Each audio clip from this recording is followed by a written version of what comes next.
Assalamualaikum warahmatullahi wabarakatuh. Perkenalkan, nama saya Indrawati dengan NIM 23044111894 dari kelas 3 Kui. Di sini saya akan menjelaskan tentang topologi bus. Nah, topologi bus merupakan suatu cara atau metode yang digunakan dengan menghubungkan dua atau lebih pada komputer secara serial menggunakan kabel utama untuk pusat lalu lintas dan ataupun senter. Adapun kelebihan dan kekurangannya yaitu kelebihan topologi bus. Yang pertama, biaya ekonomis. Karena menggunakan suatu kabel utama, topologi bus lebih hemat kabel dan biaya dibandingkan dengan topologi lainnya seperti topologi bintang. Yang kedua, kemudahan menambah perangkat. Memungkinkan penambah perangkat dengan mudah di sepanjang kabel bus tanpa banyak perubahan pada jaringan. Yang ketiga, mudah diterapkan. Instalasi jaringan topologi bus relatif sederhana dan cepat karena desainnya. Adapun kekurangannya yaitu kemacetan lalu lintas data. Karena hanya satu kabel yang digunakan, topologi ini rentan terhadap kemacetan data, terutama jika banyak perangkat yang mengirim data secara bersamaan. Yang kedua, rentan terhadap gangguan. Jika kabel utama mengalami kerusakan, seluruh jaringan akan terpengaruh dan komunikasi terputus. Yang ketiga, panjang kabel terbatas.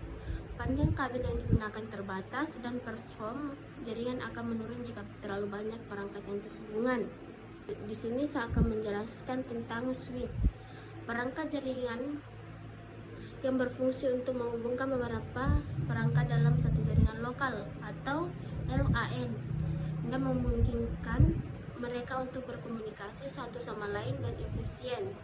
Switch bekerja pada lapisan data link atau layer 2 dari model OSI dan menggunakan alamat MAC atau Media Access Control untuk memproses dan meluruskan data ke perangkat tujuan. Di sini saya akan menjelaskan tentang kelebihan switch. Efisiensi dalam pengiriman data. Switch hanya mengirim data ke perangkat tujuan sehingga mengurangi kemacetan lalu lintas jaringan. Yang kedua, dukungan untuk multiple device. Mungkinkan beberapa perangkat untuk saling mengirim data secara bersamaan. Yang ketiga, keamanan lebih baik. Managed switch memungkinkan pengaturan VLAN, virtual local area network, sehingga bisa membatasi akses perangkat dalam satu jaringan fisik. Adapun kekurangannya yaitu biaya. Switch hanya yang berkualitas tinggi, terutama managed switch, bisa relatif mahal. Yang kedua, kompleksitas pengaturan. Managed switch memerlukan konfigurasi yang lebih rumit dibandingkan unmanaged switch yang memungkinkan membutuhkan keahlian teknik. Yang ketiga, rentan terhadap kemacetan pada port. Jika banyak perangkat mengakses data secara bersamaan melalui satu switch, lalu lintas pada port tertentu bisa penuh. Nah, di sini saya akan menjelaskan lagi tentang PC atau personal komputer. Adalah komputer yang dirancang untuk menggunakan pribadi baik di rumah ataupun di kantor. PC umumnya digunakan oleh satu orang dan bisa berfungsi untuk berbagai macam kebutuhan seperti bekerja, bermain game, mengakses internet, belajar, dan kegiatan lainnya. PC memiliki berbagai komponen perangkat keras atau hardware yang bekerja bersama untuk menjalankan berbagai tugas sesuai kebutuhan pengguna. Kelebihan PC yaitu fleksibel tinggi. PC dapat di-upgrade dengan komponen baru sesuai kebutuhan seperti menambah RAM, mengganti CPU, dan memperbarui GPU. Yang kedua, performa tinggi. PC desktop khususnya memiliki perform yang lebih baik daripada perangkat seperti tablet atau smartphone, sehingga ideal untuk aplikasi membutuhkan sumber daya tinggi. Adapun kekurangannya itu kurang portable, kecuali laptop. PC biasanya berukuran besar dan tidak mudah dipindahkan.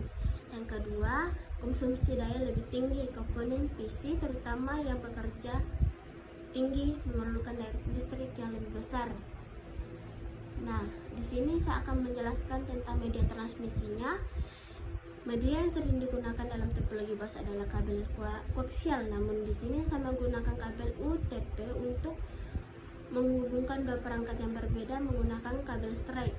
Sedangkan untuk menghubungkan perangkat yang sama itu menghubungkan kabel cross. Nah, di sini saya untuk menghubungkan switch ke switch saya menggunakan kabel cross, sedangkan untuk menghubungkan switch ke PC saya menggunakan kabel straight karena dua perangkat yang berbeda. Nah, di sini saya akan menjelaskan tentang alamat IP. Fungsi alamat IP address-nya adalah sebagai identitas alamat serta perangkat jaringan yang akan melakukan komunikasi antar perangkat. Di sini IP address-nya menggunakan kelas C.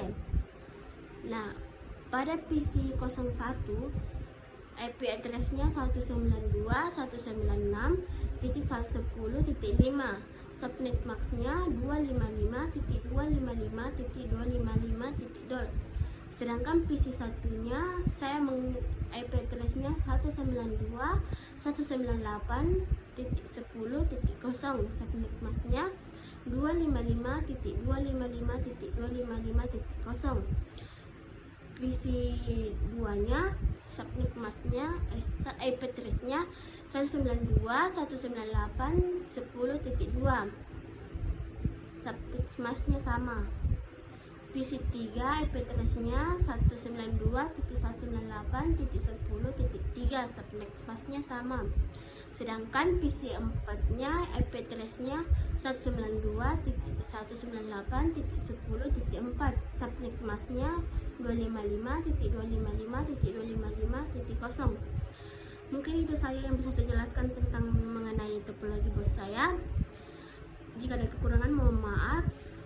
Saya akhiri dengan Assalamualaikum warahmatullahi wabarakatuh.